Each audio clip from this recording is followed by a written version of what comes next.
Welcome to cricket sports YouTube channel. अभी आपको एक अपडेट देना थी क्रिकेट के हवाले से। इमाद वसीम के बारे में और उस्मान खान के बारे में अपडेट है। जो मुझे अपडेट्स मिल रही हैं, रिपोर्ट्स मिल रही हैं, उनके मुताबिक इमाद वसीम को नज़रअंदाज किए जाने का इम्कान है।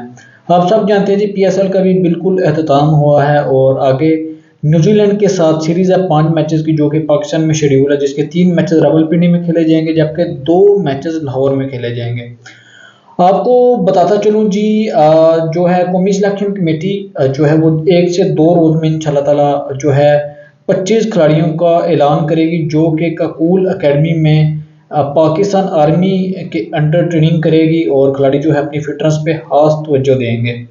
और इसके बाद ही जो खिलाड़ी इस ककूल ट्रेनिंग में पार्टिसिपेट करेंगे, वही उन्हीं खिलाड़ियों में से न्यूजीलैंड की सीरीज़ के लिए खिलाड़ियों जो है वही जो 16 खिलाड़ी हैं वही सिलेक्ट होंगे।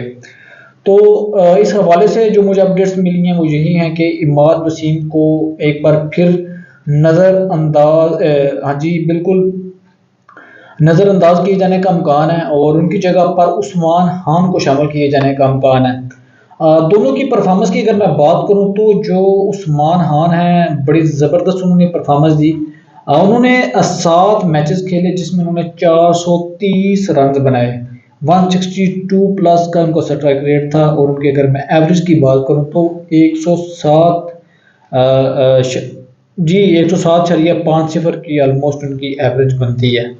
बड़ी ज़बरदस्त परफॉर्मेंस जिसमें उनकी 2 सेंचुरीज और 2 50 भी शामिल हैं, बड़ी अच्छी थी। और उनका इस सीज़न में हाईएस्ट जो स्कोर है वो रहा है 106। और इसके अलावा मैं अगर आपको इमाद वसीम की बात करूं तो इमाद वसीम की बैटिंग और bowling through out the season, जो पीएसएल का नवा सीज़न है उसमें नाकाम रहे हैं वो। और मगर एट द एंड जो जब एलिमिनेटर्स के मैच आए या फाइनल मैच आए तो उन्होंने अपनी परफॉर्मेंस दिखाई, बड़े मैच के बड़े खिलाड़ी होने का सबूत दिया।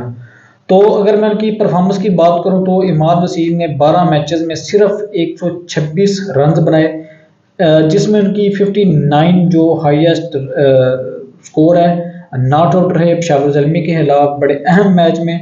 और अगर मैं बॉलिंग की बात करूं तो इमाद वसीम जो है 12 मैचेस में सिर्फ 12 विकेट ही ले सके। लास्ट मैच में उन्होंने 5 खिलाड़ियों को आउट किया फाइनल में और इस्लामाबाद को चैंपियन बनवाने में अपना अहम रोल जो है वो प्ले किया।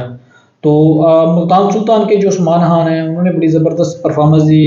अनफॉर्चुनेटली वो इस पीएसएल के 9वें सीज़न में एज एन ओवरसीज प्लेयर की हैसियत से पीएसएल में पार्टिसिपेट कर रहे हैं मुल्तान सुल्तान की जानब से।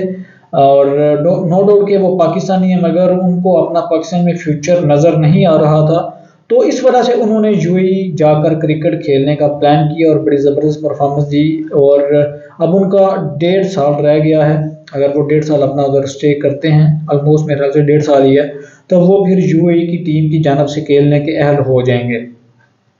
तो पाकिस्तानी क्रिकेट बोर्ड में जो अभी मुझे रिपोर्ट्स मिल रही हैं वो यही है कि उस्मान खान को इस कैंप में बुलाया जाएगा। और पीएसएल में भी वकार यूनुस ने भी उनसे सवाल किया था कि क्या मतलब कि पीएसएल सॉरी वकार यूनुस का भी शायद उन्होंने भी किया था प्रेस कॉन्फ्रेंस में भी किसी सहाफ़ी ने उनसे सवाल किया था, मगर उन्होंने इस चीज़ को नज़रअंदाज करने की कोशिश की और यही मैसेज दिया कि वो पाकिस्तान में अपना कोई फ्यूचर नहीं देख रहे। और बट एट द एंड देखते हैं जी क्या होता है। और मेरे ख्याल से उस्मान खान जो हैं वो कभी भी इस चीज़ पे राज़ी नहीं होंगे कि वो पाकिस्तान की तरफ से खेलें, क्योंकि पाकिस्तान की अगर मैं बात करूं तो वो एज एन ओपनर ही खेल सकेंगे, मगर पाकिस्तानी टीम इस वक्त एज एन ओपनर जगह बनाना काफ़ी मुश्किल है, क्योंकि बाबर आजम, मोहम्मद रिजवान, शान मसूद हैं, साइम अयूब हैं, मोहम्मद हारिस हैं, फिर अहमद शहजाद भी हैं, साहबजादा फरहान भी हैं, फ़हर ज़मान अयमन के, तो इस तरह के प्लेयर्स हैं।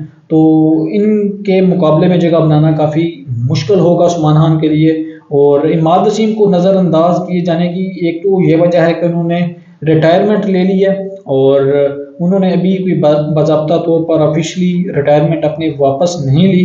तो जो सिलेक्टर्स हैं उनके पास भी एक ख़ास जवाज़ है कि उनको सिलेक्ट ना करें।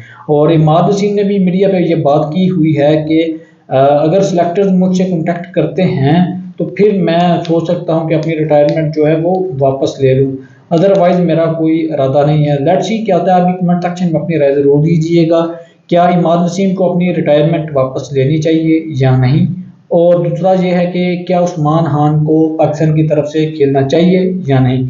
इन दोनों सवालों के जवाब जरूर दीजिएगा, अपनी राय से आगाह जरूर कीजिएगा। इसी के साथ इजाज़त दीजिए, अल्लाह हाफिज़।